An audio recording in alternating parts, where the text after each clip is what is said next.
निधि की शादी किशन नगर में जतीन के साथ हो जाती है। उसकी 2 सास थी, एक तो उसकी सास और एक उसकी दादी सास। निधि स्वभाव में बड़ी ही चंचल स्वभाव की थी और ये बात उसकी सास को बिल्कुल पसंद नहीं थी। एक दिन निधि हेडफोन लगाकर गाने सुन रही होती है और नाच रही होती है, तभी उसकी सास वहाँ आ जाती है। It's the time to disco, कौन मिले देख किसको, It's the time to disco। निधि जैसे ही मुड़ती है, उसकी सास वहाँ खड़ी होती है। वो अपनी सास को देखकर नाचना बंद कर देती है। मम्मी जी, मैं ना बस थोड़ा। नहीं नहीं बहू, और नाचो, पूरे दिन रात एक कर दो प्रैक्टिस में। क्या है ना, तुम्हें तो डांस इंडिया डांस में जाना है ना। Dance India dance? नहीं नहीं मम्मी जी, वो तो मैं बस ऐसे ही। हाँ हाँ पता है, तुम ऐसे ही ठुमके मार रही हो, नाश्ता तो बना रही है अब तक। ओह बस मम्मी जी, मैं जा ही रही थी बनाने। तभी वहाँ निधि की दादी सास आ जाती है।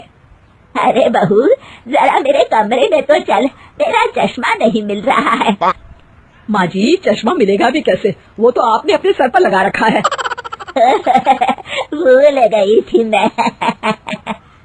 सास वहाँ से चली जाती है और दादी सास निधि की तरफ देखकर मुस्कुराती है और आंख मारती है।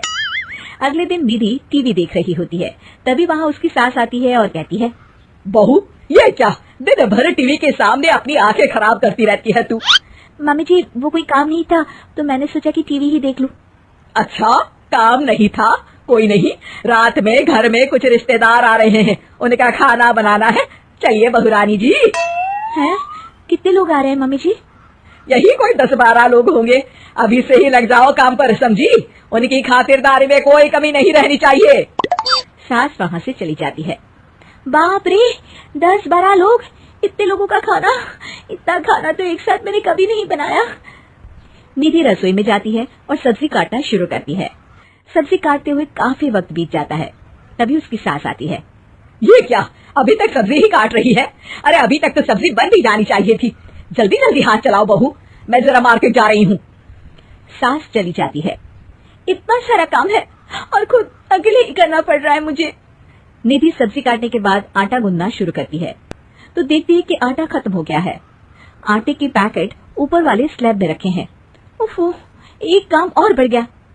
निधि आटा निकालने के लिए स्टूल पर चढ़ती है और पैकेट उतारने लगती है, तभी उसका बैलेंस बिगड़ता है और सारा आटा उसके ऊपर गिरता है। हे भगवान, मर गई रे, ये तो सारा आटा ही गिर गया। अब क्या करूं? आज तो सासू माँ से बहुत डांट पड़ेगी।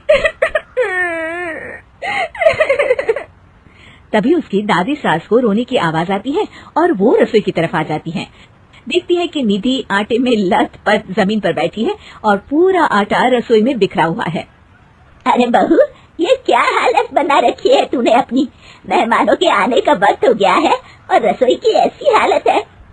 दादी सासू माँ, आज तो मुझे मम्मी जी घर से ही निकाल देंगे। ओफो, रोना बंद भी करो और जल्दी से सफाई शुरू करो। चलो, खाना मैं बना देती हूँ। निधि सफाई में लग जाती है और दादी सास झटपट सारा खाना बना देती है। रात में सारे मेहमान खाने पर बैठते हैं।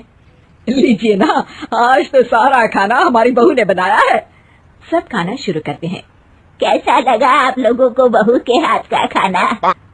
खाना तो बहुत ही अच्छा बना है। हाँ हाँ, और ये पालक पनीर तो बहुत ही अच्छा है। ये सुनकर निधि बहुत खुश हो जाती है और अपनी सास की तरफ देखती है तो देखती है कि उसकी सास तो कुछ भी खा ही नहीं रही होती। अरे मम्मी जी, आप लीजिए ना, मैं परोसती हूँ आपको। ये लीजिए पालक पनीर और ये लीजिए रोटी। सास जैसे ही खाने का निवाला खाती है तो अपनी बहू की तरफ देखती है। कैसा बना है खाना मम्मी जी? सास दादी सास की तरफ देखती है। अब बहुत अच्छा खाना बना है। दादी सास समझ जाती है कि उसकी बहू को पता चल गया है कि खाना उन्होंने बनाया है और निधि ये सोचकर घबरा रही होती है कि अब उसकी सास उसका क्या हाल करेगी। सारे मेहमान चले जाते हैं। बहू, तुम्हें शर्म नहीं आती? सारा खाना तुमने सासू माँ से बनवाया? नहीं मम्मी जी, वो दरअसल आटा।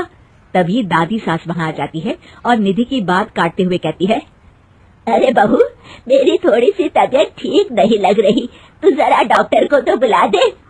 अरे सासू माँ, क्या हो गया आपको? चलिए कमरे में आइए आप। सास निधि की दादी सास को अंदर लेकर जाती है और दादी सास एक बार फिर से निधि की तरफ देखकर मुस्कुराती है। दादी सास ने मुझे फिर से बचा लिया।